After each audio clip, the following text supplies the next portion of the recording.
Hello everyone, welcome to our YouTube channel target for IQ. मैं नामिका डागर आपके साथ discuss कर रही हूँ सेल्स ऑफ गुड्स एक्ट के एमसीक्यू। ये वीडियो है हमारी 5 और इसमें हम इम्पोर्टेंट एमसीक्यू डिस्कस करने वाले हैं। चलिए आइए स्टार्ट करते हैं। हमारा सबसे पहला क्वेश्चन है, क्वेश्चन ये था 65, जिसमें ये क्वेश्चन था कि एक्सचेंज में और सेल्स ऑफ गुड्स में क्या अंतर है। मीन्स एक्सचेंज कैसे होता है और सेल कैसे होता है। तो हमारा वो क्या है, डिफरेंस क्या है।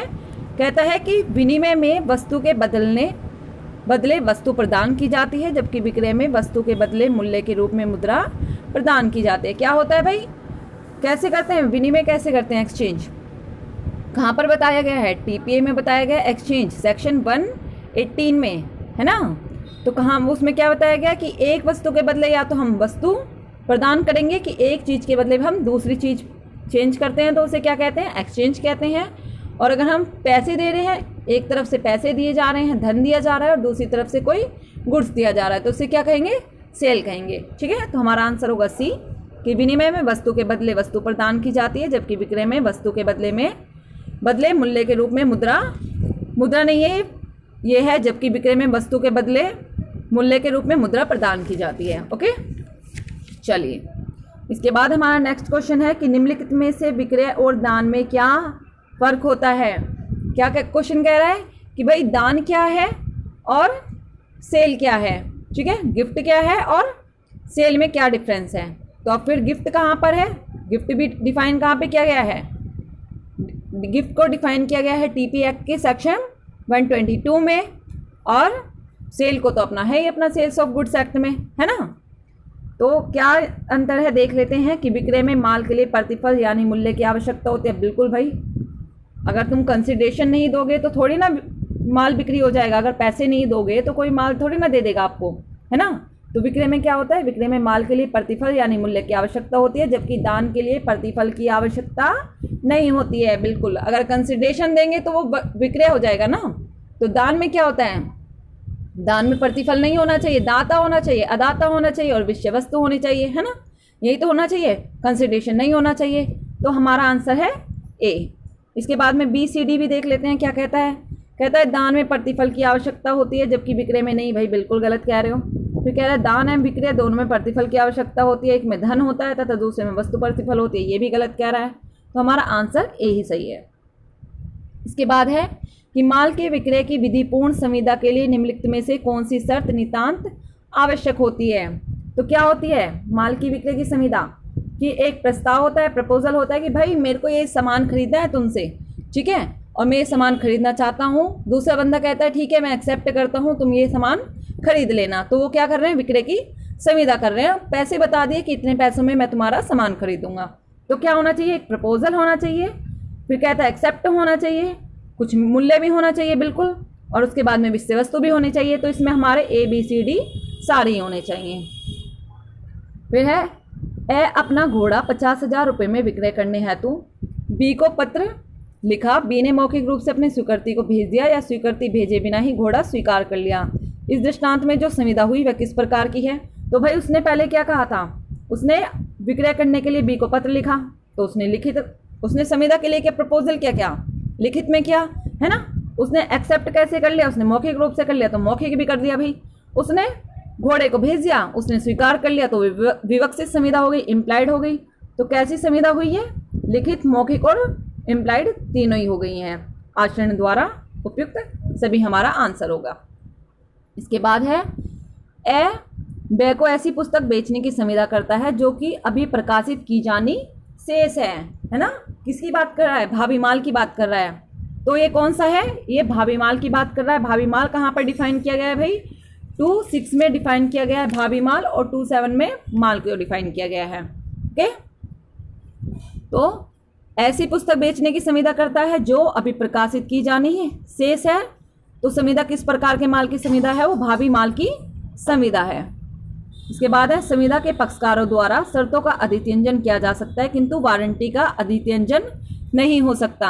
ये कथन क्या है, क्या कर सकते हैं, शर्तों को वारंटी में चेंज कर सकते हैं कि भाई ये जो शर्तें हैं वो वारंटी बन जाएंगी, है ना, किंतु वारंटी का अधित्यंजन नहीं हो सकता। सही बात है। शर्तों को क्या कर दिया जाता है, शर्तों को वारंटी बना दिया जाता है कि कुछ हमारी शर्तें हैं उन्हें हम कह सकते हैं, शर्तों का अगर उल्लंघन होता है तो क्या होता है कि संविदा विखंडित करने का अधिकार प्राप्त हो जाता है ना। लेकिन वारंटी का अगर रिवोकेशन होता है, अगर वारंटी भंग होती है तो क्या कर सकते हैं, कंपनसेशन ले सकते हैं बस। तो क्या कह रहे हैं कि संविदा के पक्षकार द्वारा शर्तों का अधित्यंजन किया जा सकता है किंतु वारंटी का नहीं हो सकता। ए, फिर शर्त के उल्लंघन करने पर संविदा शून्य हो जाती है, जबकि वारंटी के उल्लंघन होने पर क्या हो जाता है भाई, अभी मैंने आपको बता दिया कि कंपनसेशन का राइट मिल जाता है। ओके, तो आंसर है डी। कहते हैं कि क्रेता की सावधानी का सिद्धांत सर्वप्रथम किस न्यायाधीश द्वारा प्रतिपादित किया गया था, तो न्यायाधीश कॉकबर्न के द्वारा किया गया था। और कौन से सेक्शन में है, सेक्शन 16 में। क्रेता सावधान रहे, कौन से सेक्शन में है, सेक्शन 16 में है, याद रखना है। बेलिस बनाम रसेल का वाद किससे संबंधित है, कपट, एसिमिक असर, केवेट एम्परर और प्रोक्त सभी। तो बेलिस बनाम रसेल का वाद किससे संबंधित है भाई, केवेट एम्परर मीन्स क्रेता सावधान रहे, सेक्शन 16। इसके बाद है कि यदि माल का कुछ हिस्सा त्रुटिपूर्ण हो, शेष हिस्सा नमूने के अनुसार हो, तो क्रेता को यह अधिकार है कि वो क्या कर सकता है, वो पूरे माल को अस्वीकार भी कर सकता है। क्या है भाई, एक हिस्सा तो त्रुटिपूर्ण है लेकिन शेष हिस्सा उसका सही है, नमूने के अनुसार है, तो क्या कर सकता है, शेष माल को स्वीकार ना करे, त्रुटि रहित माल का मूल्य अदा कर दे, संपूर्ण माल को स्वीकार कर सकता है उपरोक्त सभी। तो उसके पास राइट है कि वो संपूर्ण माल को भी अस्वीकार कर सकता है, मना कर देगा कि मेरे को कोई पूरा माल में से कोई भी माल नहीं लेना है। फिर है रेस पेरी डोमिनो मैक्सिम का क्या अर्थ है, जोखिम संपत्ति के साथ संपत्ति का अनुसरण करता है। इसमें है त्रुटि रहित माल, त्रुटिपूर्ण विक्रय, जोखिमपूर्ण विक्रय, जोखिम संपत्ति का अनुसरण करता है। तो हमारा है आंसर डी कि जोखिम क्या करता है भाई, संपत्ति का क्या करता है, अनुसरण करता है। और सेक्शन 26 में बताया गया है कि जोखिम क्या होता है, प्रथम दृष्टया संपत्ति के साथ ही संक्रांत हो जाता है। फिर है नेवर डेट कोर्ट नॉन हैबिट कि कोई भी व्यक्ति क्या नहीं कर सकता, अपने से अच्छा स्वतंत्र किसी को, अपने से अच्छा हक किसी को अंतरित नहीं कर सकता है। अब जब हमारे पास में किसी कोई प्रॉपर्टी है, उसका हमारे पास में हक है ना, तो हम उसी को तो ट्रांसफ़र कर सकते हैं। अगर किसी प्रॉपर्टी का हमारे पास हक ही नहीं है तो उसे हम कैसे ट्रांसफ़र कर देंगे भाई, है ना। तो इसका है आंसर है कि कोई भी व्यक्ति क्या नहीं कर सकता, अपने से अच्छा अधिकार किसी को अंतरित नहीं कर सकता है। फिर है डी मिनिमस नॉन कुरेट लेक्स मैक्सिम का क्या अर्थ है कि विधि तुच्छ बातों पर ध्यान नहीं देती है। आंसर है हमारा सी। और ये कहाँ पर भी डिफाइन किया गया है, आईपीसी में भी है ये डिफाइन, आईपीसी के सेक्शन 95 में, है ना, कि विधि तुच्छ बातों पर ध्यान नहीं देती है।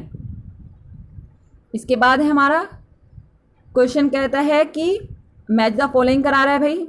परिधान कहाँ पर डिफाइन किया गया है कि परिधान वर्तमान या भावी माल, समय का अनुबंध और शर्तें और वारंटी।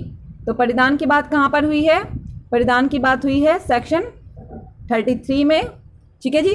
वर्तमान या भावी माल की बात कहाँ हुई है, वर्तमान या भावी माल की बात हुई है हमारे सेक्शन 6 में बात हुई है वर्तमान या भावी माल की। परिधान हो गया 33 में, वर्तमान या भावी माल सेक्शन 6 में, समय का अनुबंध है सेक्शन 11 में है, सेक्शन 11 में, और शर्त और वारंटी कहाँ पर है, सेक्शन 12 में है। ओके, तो आंसर होगा हमारा बी, देख लीजिए। फिर है मैच द फॉलोइंग है, ये भी परिभाषाएं कहाँ पर डिफाइन की गई हैं, सेक्शन 2 में दी गई हैं। और कितनी परिभाषाएं हैं टोटल हैं 15। ओके, तो परिभाषाएं कहाँ दी गई हैं भाई, सेक्शन 2 में दी गई हैं। डेफिनेशंस, विक्रय और विक्रय करने का करार कहाँ बताया गया है, सेक्शन 4 में बताया गया है। मूल्य विनिर्धारण सेक्शन 9 में, और वर्णन अनुसार विक्रय होगा वो बताया गया है सेक्शन 15 में। तो आंसर है हमारा डी। इसके बाद है नमूने के अनुसार विक्रय, नमूने के अनुसार विक्रय होना चाहिए। तो कहाँ बताया गया है ये कि जो विक्रय होगा वो नमूने के अनुसार होगा, ये बताया गया है भाई सेक्शन 17 में, ठीक है, सॉरी, नमूने के अनुसार विक्रय होना चाहिए, ये बताया गया है कहाँ पर, सेक्शन 17 में बताया गया है। ओके, उसके बाद है कि हक का विवक्षित क्या होगा, हक का विवक्षित परिवचन कहाँ पर बताया गया है, सेक्शन 14 में, नमूने के अनुसार विक्रय होगा 17 में, माल का भी निर्धारण किया जा सकता है 18 में, और अनुमोदन कहाँ पर है? सेक्शन 24 में है। तो 1 2 3 सॉरी यहाँ पर मिस्टेक हो गई है भाई, एक बार फिर से देख लेते हैं। नमूने के अनुसार विक्रय सेक्शन 17 में है ना। उसके बाद में माल का विनिर्धारण भी 18 में है, और अनुमोदन की बात करता है कि अनुमोदनार्थ कहाँ पर है? अनुमोदनार्थ है भाई सेक्शन 24 में, बिल्कुल सही है ये तो। और हक का विकसित परिवर्तन भी भाई यहीं पे है सेक्शन 14 में। तो 1 2 3 4 यही आंसर सही है हमारा, ठीक है। चलिए, और लास्ट वीडियो में शायद एक मिस्टेक हो गई थी कि मैंने टीपीए बोल दिया था कि जो प्लेस दिया हुआ है ना, और गिरवी की बात की हुई है, और अभिकर्ता की जो बात की हुई है वो मैंने आई थिंक टीपीए बोल दिया था, लेकिन वो इंडियन कॉन्ट्रैक्ट एक्ट 1872 है, ठीक है। तो प्लीज़ उसे करेक्ट कर लीजिएगा। Thank you so much. अगर आपको ये वीडियो अच्छी लगती है तो प्लीज़ चैनल को सब्सक्राइब कीजिएगा, वीडियो को लाइक कीजिएगा, और मुझे कमेंट करके ज़रूर बताइएगा कि आपको वीडियो कैसी लगी। आगे भी ये सेल्स ऑफ गुड्स एक्ट की 2-4 वीडियो में सारा कंप्लीट हो जाना है, ठीक है। और आपके जितने भी सेल्स ऑफ गुड्स एक्ट से जो भी क्वेश्चन आएंगे वो कंफर्म इसमें से लगने वाले हैं, ठीक है। Thank you so much.